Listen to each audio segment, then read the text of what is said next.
Dragon Ball FighterZ got a huge balance patch this weekend. 2025 and this game is still alive, plus there's some new DLC on the horizon for spring next year. It's a good time to be a FighterZ fan, and if you think this game getting updates is insane enough, well, wait until you see what those updates are, because there is some wild stuff here for sure. Let's start with the universal changes. By hitting reflect with the right timing, the screen freezes as the reflect happens. It's pretty easy to do, there's a generous window, you can even mash it so the input doesn't need to be precise, and if you don't hit that perfect timing, the old reflect still happens. Now, I can only do this against melee attacks. Projectiles are safe from this new reflect, and there are still reflect safe options and block strings even if you do land this. So on its own, I don't think this change is that big of a deal. I mean, it definitely looked bigger than it is, but it's still day one and things could evolve to who knows where. That said, if you get the freeze reflect, the game lets you vanish almost immediately, and this vanish has invulnerability.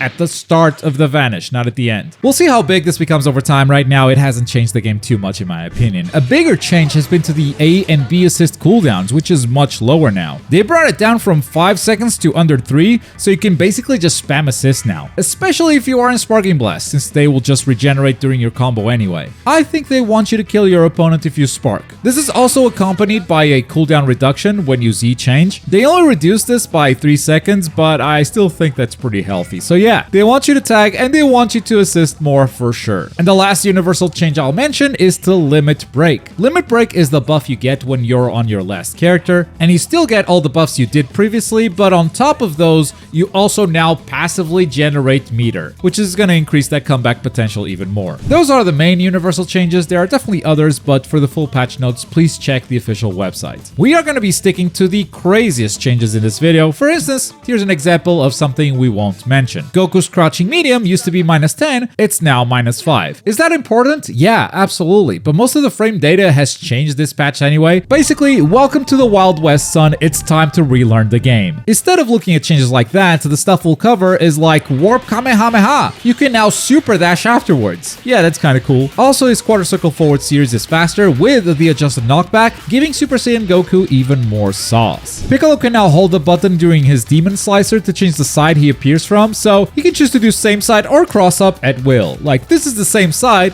and this is a cross up. I'm so cooked. Plus, there's now a ground bounce on hit that lets you combo from this. Frieza has a new standing medium attack if you're holding back while doing it. And this new medium has given him golden Frieza loops without having to transform. I'm really bad at this. He also has new eye lasers by pointing diagonally forward or back, and of course, they do combo into each other. Remember when they made Ginyu's heavy attack a low? And then they made him spin for as long as he wanted. And then they said, what if you could jump while spinning? And then they said, what if you could cancel the spin into a Dragon Rush? Well, not enough mix. You can now also cancel the spin into the universal overhead. You're welcome. Tien is just built to be your final character, and they keep doubling down on it. When you have Limit Break, you can now follow up the death of your closest friend with a Neo Tri-Beam. That's how monks mourn the dead in Dragon Ball. Adult Gohan got a level indicator.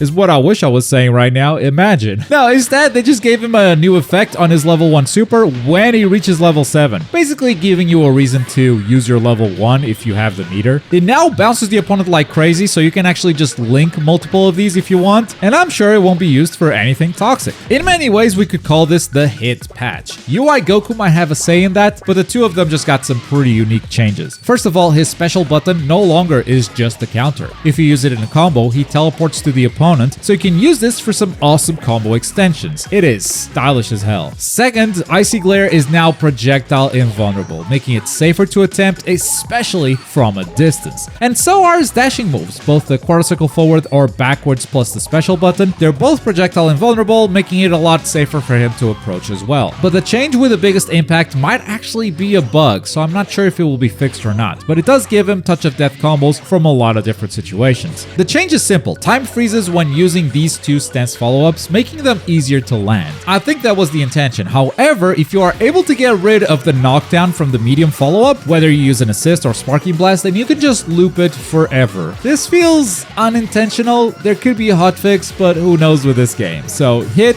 definitely a contender for biggest winner of this patch. Oh look, it's Goku Blue. He got a couple of small changes. They made his Ki Blast faster, so he can basically do base Vegeta loops now. The big change though is to instant transmission. If you hold down the button, Goku does not attack.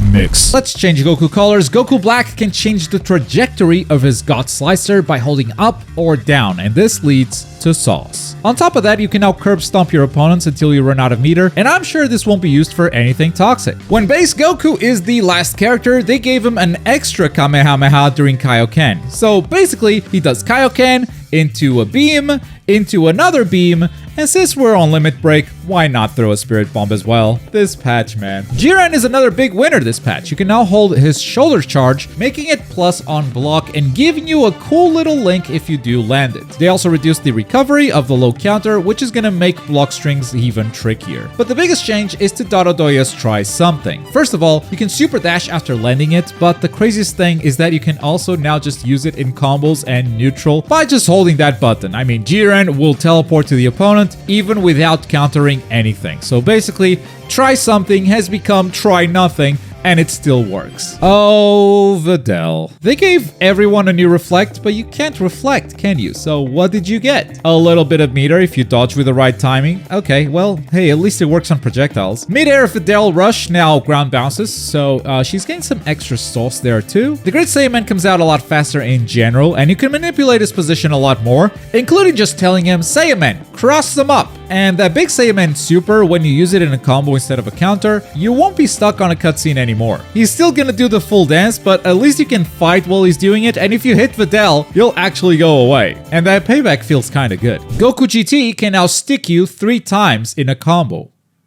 Yeah, you heard me. UI Goku is the other big winner today, and there's a lot to it, so let's start slow. EX Flip is now fully invincible until it's over. You just cannot hit him. His unique wake up option, you can now use it in a combo with down down special in the air. In Sparking Blast, this is very fun, but the biggest and wildest thing is his forward heavy. It used to be just a counter, but now you can also use it in a combo. Kinda like Jiren and Hit, but this one feels a lot more powerful. He just teleports to his opponent. Lore accurate UI Goku is real. You can use it after his down heavy, even though down heavy puts him in the air, you have enough time to land and do it. And this saves you a super dash, so it's actually good for your combos because you can just super dash later. You can do it after a long range 5S or a 2S if you want. Honestly, it works with most things you'd imagine. It even works on wake up if you want to pressure your opponent. He actually gets great mix from a level 3. If you know what you're doing. And just like with everything in this patch, I'm sure it won't be used for anything toxic. Now let's close this out with a wholesome change. Roshi has a lot of moves in his patch notes, but the idea is very simple. If he uses the stick, he now deflects ki blasts. Pretty fun. And those are the main changes to Dragon Ball FighterZ in this 2025 patch. Let me know which one was your favorite and who is, in your opinion, the big winner this time around. Leave it in the comments. And for more anime games, check out this video right here. Thanks for watching. Bye.